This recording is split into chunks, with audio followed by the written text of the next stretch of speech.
সুপ্রিয় মৎস্যচাষী ও দর্শক আসসালামু আলাইকুম। দেশ ও দেশের বাইরে থেকেই যেখানে বসেই আজকে আমার এই নতুন বছরের 2024 সালের উন্নত মানের চিতল মাছের পোনার ভিডিও দেখতেছেন। তো আপনাদেরকে অসংখ্য ধন্যবাদ। তো চাষি ভাইরা, আপনাদের কাছে একটা রিকোয়েস্ট, ভিডিওটা কেটে কেটে দেখবেন না, সম্পূর্ণ ভিডিও দেখবেন। তো আজকের বিস্তারিত হচ্ছে চিতল মাছের সম্পর্কে। তো যারা 3 ইঞ্চি 4 ইঞ্চি চিতল মাছ চাষ করতে চান তো অবশ্যই আমাদের কাছ থেকে ক্রয় করে নিয়ে চাষ করতে পারবেন।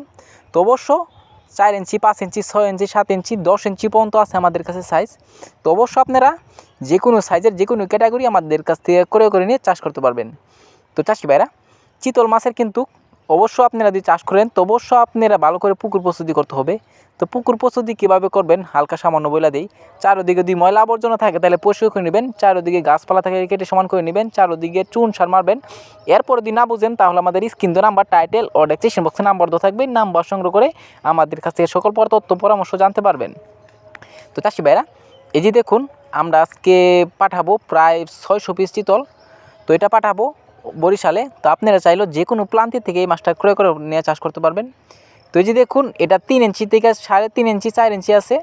তো আপনারা চাইলেও এই লাইনেরও নিতে পারবেন। তো চাষি ভাইরা, এই মাছটা যদি আপনারা চাষ করেন অবশ্য 2 থেকে আড়াই মাস অর্থাৎ 3 মাসে আপনারা বাজারজাত করতে পারবেন। তো এই মাছটা খাওয়ায় বিশেষ করে মাছের পোনা। অবশ্য আপনারা যদি চিতল মাছ ছাড়েন তো চিতল মাছ থেকে বড় সাইজের পোনা থাকলে আপনারা মাছ খাবে না। আর চিতল মাছের ছোটো সাইজ যদি থাকে তো অবশ্য চিতল মাছে খায় নেবে। তো অবশ্য আপনারা দেখে শুনে ক্রয় করবেন এবং ছাড়বেন। তো এই মাছটা যদি ক্রয় করতে চান তাহলে আমাদের স্ক্রিনে নাম্বার, টাইটেল ও ডেসক্রিপশন বক্সে নাম্বার দেওয়া থাকবে, নাম্বার সংগ্রহ করে আমাদের কাছ থেকে 2024 সালের সকল মাছের পোনাই ক্রয় করতে পারবেন। তো এই মাছটা আমরা সারা বাংলাদেশে হোম ডেলিভারি করে থাকি। তো চাষি ভাইরা, আমার চ্যানেলে যদি নতুন হয়ে থাকেন তো অবশ্যই নিত্য নতুন ভিডিও পেতে চ্যানেলটা সাবস্ক্রাইব দিবেন পরবর্তী ভিডিও দেখার জন্য।